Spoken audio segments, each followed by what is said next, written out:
You and I have both experienced that pain.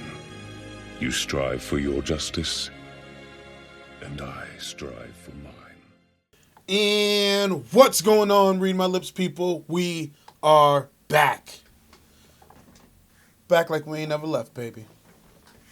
So, just got a couple things to talk about that I deem pretty significant. Now, if you clicked on the thumbnail, ladies and gentlemen, you'll know that now more than ever, the Dems are pushing this $2,000 a month stimulus package. And let's get into it. So the way it's been being projected to me, the way I've been seeing it all over social media, and the way people have been talking about it is Kamala Harris is pushing new legislation that will provide up to $2,000 a month for every U.S. resident. And I've been hearing a lot of people saying, hey, look what Kamala Harris is talking about. Look what Kamala Harris is talking about. Look what Kamala Harris is talking about. First and foremost, Kamala Harris wasn't the first one to think of this $2,000 a month for every U.S. Resident. It's funny how people will cover their eyes when people are projecting and talking about excellent plans until it's someone that they favor, and then it's eyes wide open. Yang's been talking about $2,000 a month. Hell, even, Sanders eventually started talking about $2,000 a month. But again, he wasn't the first person to start talking about this stuff during this crisis. But you're seeing Sanders get a lot of credit. You're seeing Kamala Harris get a lot of credit. That being said, I'm still all for it. I'm happy Kamala Harris is for $2,000 a month. I'm happy by that Bernie Sanders is for $2,000 a month and Ed Markey is for $2,000 a month. These are good things. But she's getting a lot of credit right now. While UBI is usually associated with the magical thinking that will at some point reach a fully automated post-work economy, which I don't like how that was worded. This proposal builds on an idea Harris has been kicking around for some years now, which is my first time hearing about this, but which was previously a more modest tax credit of up to $500. This new bill calls for direct cash payments of $2,000 per individual, $2,000 per child, and would apply retroactively to the months of March and April. This could be life-saving infusion for many Americans who are out of work, especially as no major city has yet to institute any form of rent cancellation.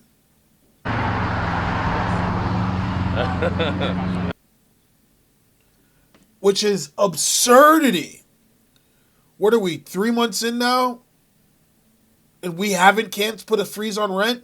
What are you doing? So this is slightly different from what was being proposed before. First it was, $1,200, and now it's $2,000 and $1,000 for every child. Now Kamala is saying $2,000 for every U.S. resident and $2,000 for every child. I don't want to be a pessimist. And she's saying it'll be 2 months worth. Actually, people would be getting $8,000 because she wants it for the last 2 months. It's a tall tale. I want it, but man, oh man, you better fight and push for it like you never have before. It's really hard for me to see them implementing this. This is even more left than the $2,000 and $1,000 for every child. Now it's $2 for every adult, $2 for every child. And they've only paid us once. We're going on our 5th bill, and we've been paid once. So I love the spirit of what she's saying. I actually love what she's saying, and I love what she's advocating for. But that's a tall tale. And the Dems are notoriously weak with stuff like this. They don't fight hard. They really don't. Now, to be fair, what Harris is proposing isn't a UBI exactly. And really, it's not intended to be universal.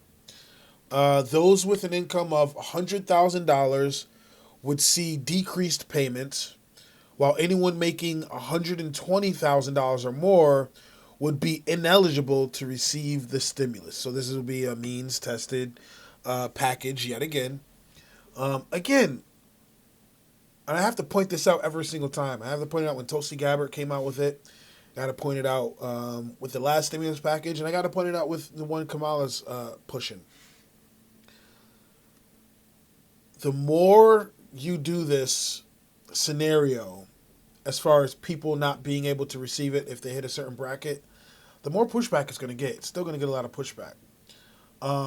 That being said, this gap is larger than the first stimulus package, which gave everybody money. I think it was like $75,000 and under, I believe it was. Got it. This was $100,000. So more people will receive it. I give you kudos on that. But it's not a UBI. As it's being touted about the internet, Kamala Harris pushing for UBI, essentially this isn't a UBI. And then I also read something that the White House now wasn't even considering an additional stimulus for the rest of the month. So this is going to be an interesting turnout. Like I said, I've been seeing for the whole last month, that $2,000 narrative being pushed. And I like that. I like seeing that we're still on that train. Because if we keep it going, if we keep our foot on the gas, it may actually happen. You may actually get that $2,000. But again, is it going to be in, continuous direct payments? I don't know. I'm skeptical on that one. Would we get another $2,000 payment, at least one more? I think that's possible. I think it's possible we'd get another $2,000 payment for adults, and it still would probably be $500 for kids. I don't think they're going to give us $1,000 for the kids, or $2,000 for the kids. That's how I personally feel. I think they give us $500 for every kid, and if we're lucky, we can get $2,000 for every adult. And that $100,000 threshold Kamala is talking about, they're probably going to lower it to like $90,000 or $80,000 or something like that. I don't think they're going to have it be as high as $100,000. That's just from seeing how these people operate. That's just how I feel the results will be. Let me know if you agree in the comment section below. And again, even articles are saying Republicans, led by a majority leader who, thought allowing states to propose bankruptcy was a smart idea, they control the Senate currently and are unlikely to vote favorably on any social welfare program. So if and when this bill dies on the Senate floor, you know who to blame. And that looks like when you have it that only certain people are getting it and not everybody, it looks like a social welfare program. That's what I was saying. That's one of the key issues when they're putting a cap on people receiving it. So one quick thing I wanted to talk about before I got into the next subject. I had covered a video of Andrew Yang, Pete Buttigieg doing a live stream. And yesterday I did a live stream with Russell from Grassroots Yang Gang. And he brought up something when Pete was asking him about the book, what books he's reading. And Yang brought up Sagar and Crystal's book, which completely steps on Pete Buttigieg's neck in that book. I thought it was hilarious, and The Hill Rising actually got a little laugh out of it. Let's watch that real quick because it's funny. Person we bring on, if they wrote a book, I then read that book. So the reason why I was glancing around is that I literally have copies of the books like right in front of me. So one is Crystal Ball and Sagar and Jetty's Populist Guide to 2020, which we had Crystal on this week. Pete's face. I tweeted, I was like, hey, Pete, if you decide to pick it up, no hard feelings, man, because there's some pretty scathing passages about you in the book. Yeah, I mean, it was just great. Incredible moment. I mean, you all know our take on Pete throughout the primary. I think one of our best segments ever was called "Why is Pete Buttigieg?" which was originally a misspelling, but it took off so much that we just decided to keep it. Why is Pete I encourage Buttigieg? everybody to go back and watch that. It was fantastic. My commentary on how Pete was the boomer candidate, all of that you can find in the book. And it's very mischievous of Andrew, because I think Andrew, I was on his podcast, which actually was a great conversation. You guys should check it out as well. We talked about we talked about the media and the blackout of him and blackout on Bernie, why he endorsed Joe Biden, all that stuff we covered. But based on that conversation, I actually think he read the book. Yeah, he blurbed the book, so he certainly looked through it. So he has some idea of what was in it. So it sort of feels like kind of an epic troll on Andrew's part. I don't know. It could have just been like it was just there and he unintentionally just grabbed it, but it felt a little bit like a secret troll. It was such a priceless moment. I had to share it with all of you. So Indeed. Thank you. I'm glad. Enjoy. Yeah. So I wonder if Pete knows that he gets shat on in that book. I'm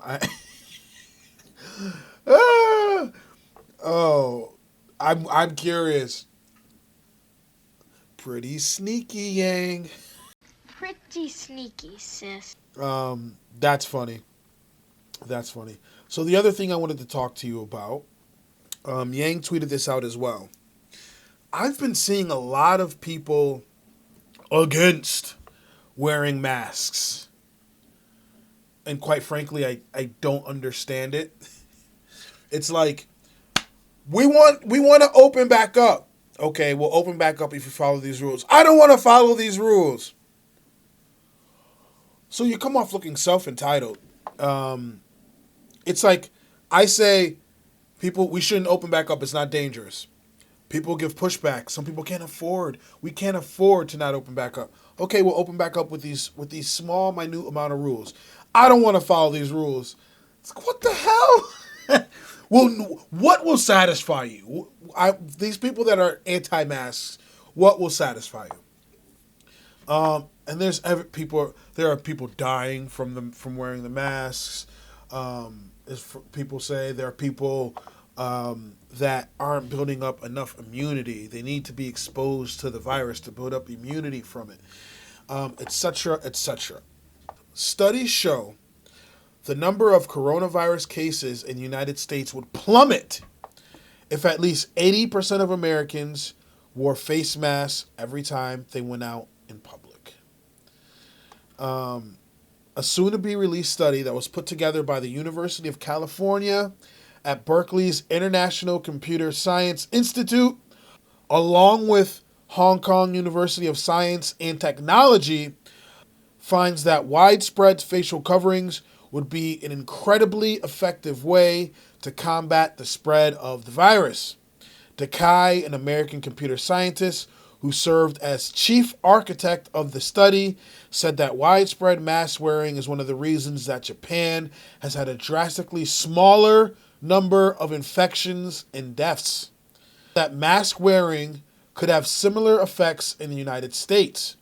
If 80% of a closed population were to don a mask, the COVID-19 infection rates would statistically drop to approximately 1/12 the number of infections compared to a live virus population in which no one wants to wear a mask.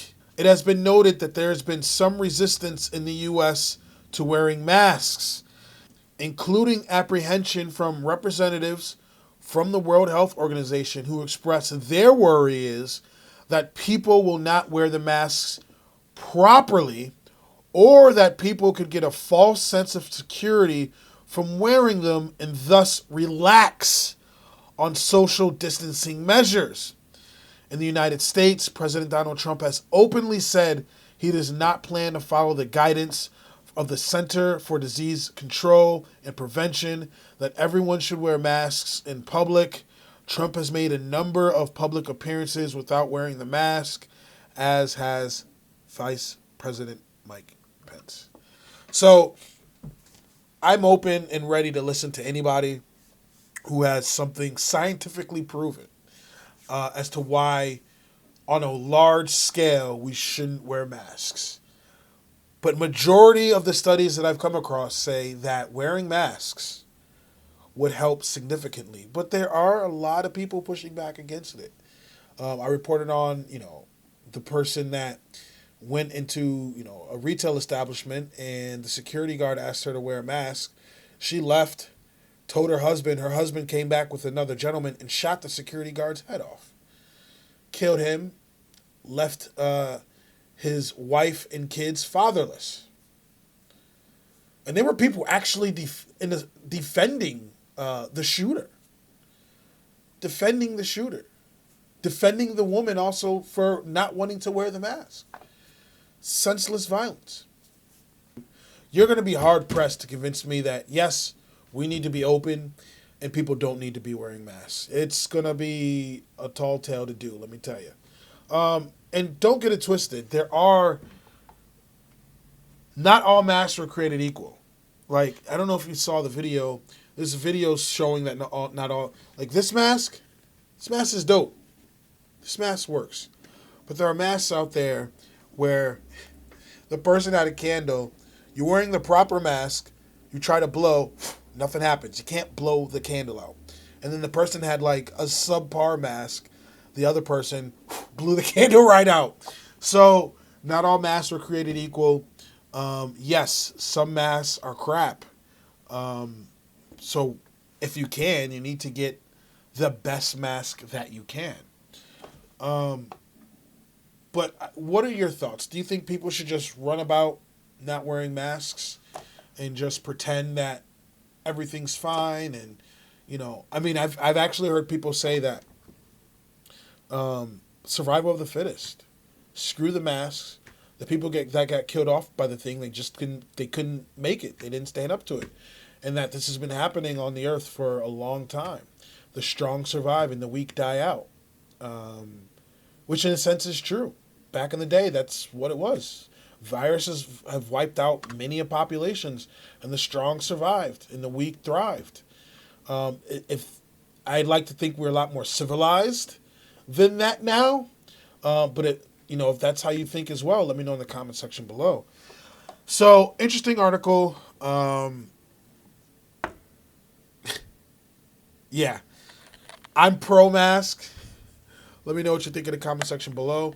Usually, if I go out to a grocery store because I need food, I wear a mask and I'll have my hand sanitizer. I try to go as little as possible because this thing is contagious as all hell. And one of the things, I saw somebody on Facebook, they were tweeting, well, Facebook doesn't tweet, they were posting, it only affects like 1% or something like that of people, and you guys are letting this control your lives. And one of the rebuttals was, okay, if I have 100 Skittles and I say 3 of those Skittles can potentially kill you, and I shake them all up, put them in a bag and say, eat up, are you really going to eat those Skittles? I mean, it's only a minute amount in there that you have the potential to kill you, but are you seriously going to eat those Skittles? No, I would hope not. I mean, unless you're just pro-Russian roulette. I hope not. So, yeah, very interesting. Good articles. Let me know if you think we're going to get that $2,000 a month. I don't think we are. I think we'll get at most another $2,000 payment. They're ready to open us back up. They're ready to just send us back out into the workforce. And also let me know what you guys think about the masks. Very curious to hear what you have to say. So, if you like what you see, if you like what you hear, please like, comment, subscribe. Just hit thrust that like button. I'd greatly appreciate it. If you don't, let me know in the comment section why. I'm always down to talk about it. I have a Cash App, a PayPal, and a Venmo link in the description below. Please feel free to donate to the channel. Every little bit helps. Hopefully, I'll be talking to you guys soon. Have a good one. Peace.